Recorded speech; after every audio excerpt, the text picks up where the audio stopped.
for listening to Understanding Jonah. This is part of the Understanding the Old Testament series, trying to make the Old Testament accessible and something you can listen to on the go. Whatever you're doing during your day, you can pop in these short podcasts, and hopefully it can help you be a better reader of the Bible and give you some more enjoyment as you read some of the more obscure books of the Bible.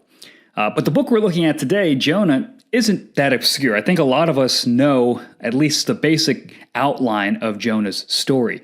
Jonah is a prophet. He's sent by God to preach to Nineveh, which is, these are the enemies of the nation of Israel. These are not people that he would naturally gravitate towards. In fact, they're people that he pretty much despises because of their godlessness and their immorality. But that's who he's sent to.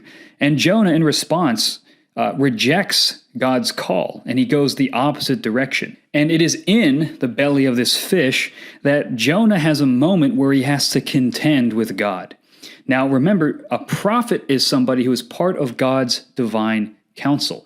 He's somebody who actually converses with God, and it seems almost has an influence on what God does. Now, again, like I said in the first episode, this is not a book trying to hash out systematically or philosophically God's sovereignty and man's agency. This is a narrative that's trying to teach us something about the grace of God.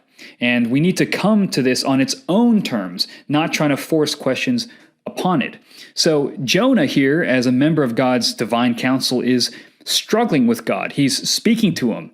And what you see is this is a microcosm of Israel's story.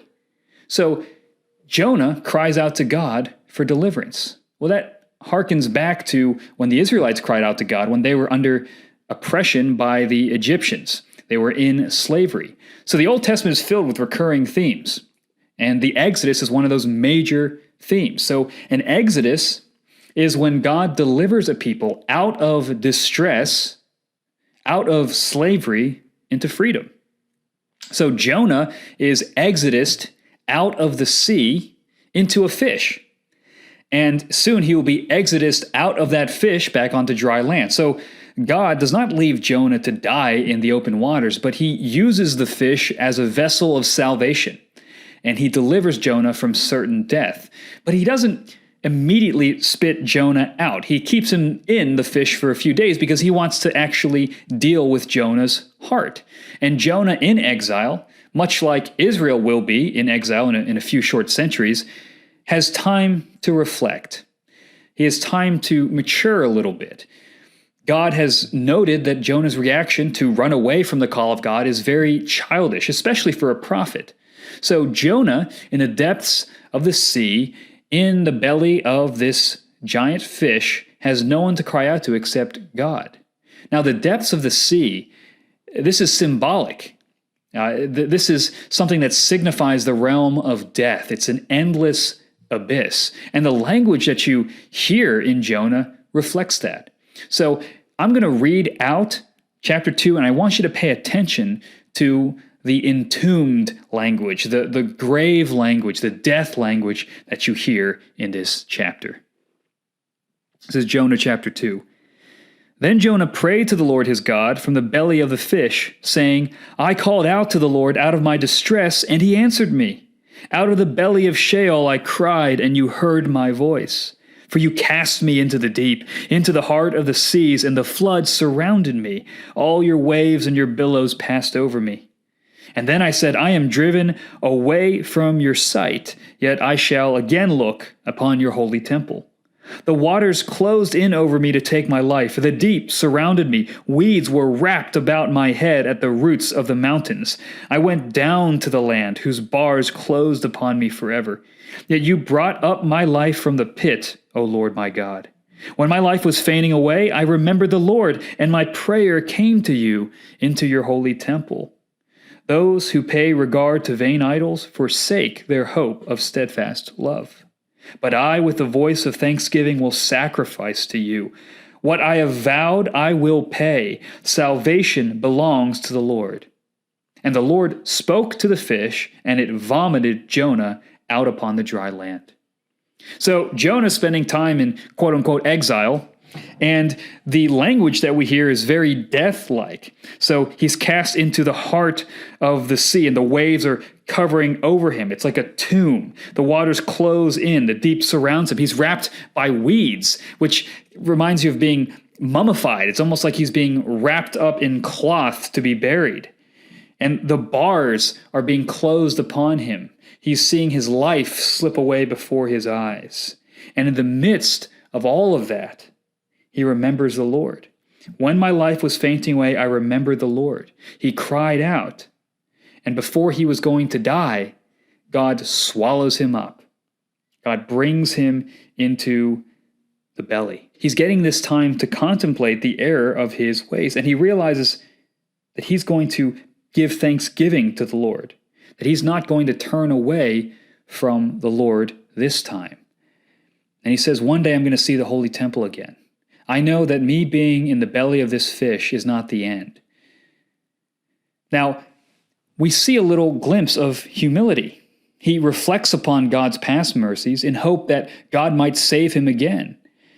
And he actually believes that God will answer those who cry out in distress. Again, this is Exodus language. The Israelites cried out in distress, and God heard them and exodus them. He freed them. And Jonah's hope is that God is not done with him as well. So he mentions that those who pay regard to vain idols forsake their hope of steadfast love. Now, he was just on a boat with a bunch of pagan sailors, and they were trying to call out to their idols, but they weren't going to help them. Idols, after all, are dumb, blind, deaf, and in control of nothing.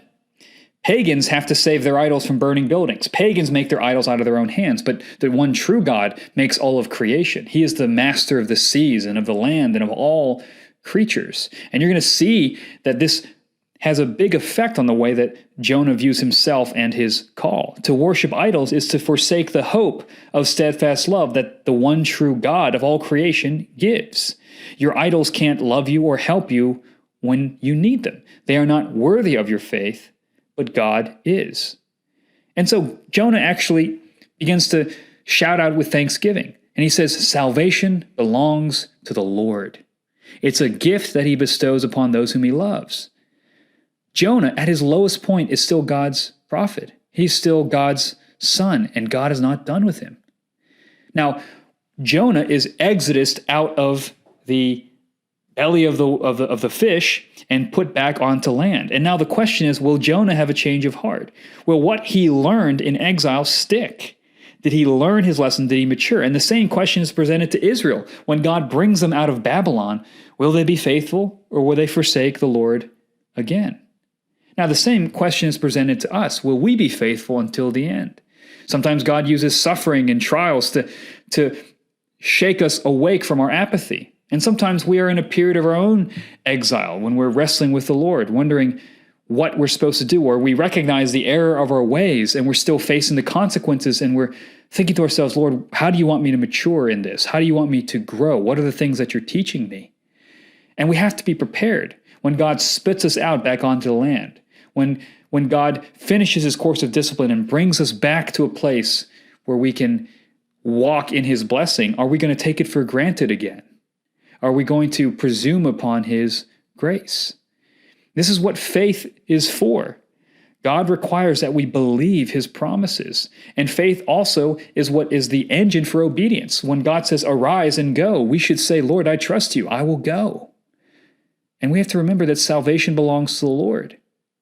That God is the one who saves us. That God is the one who brings us into his family and not only saves us, but he grows us up and raises us as his own sons.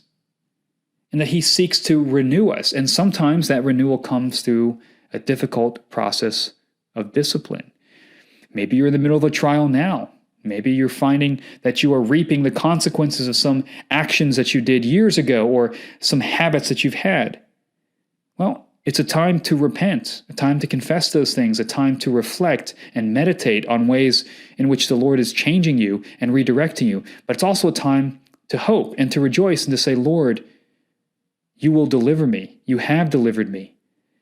And I know that you are using this time for your good purposes, even though I've screwed up. So Jonah is a story of disobedience, but it's also a story of hope for people who disobey.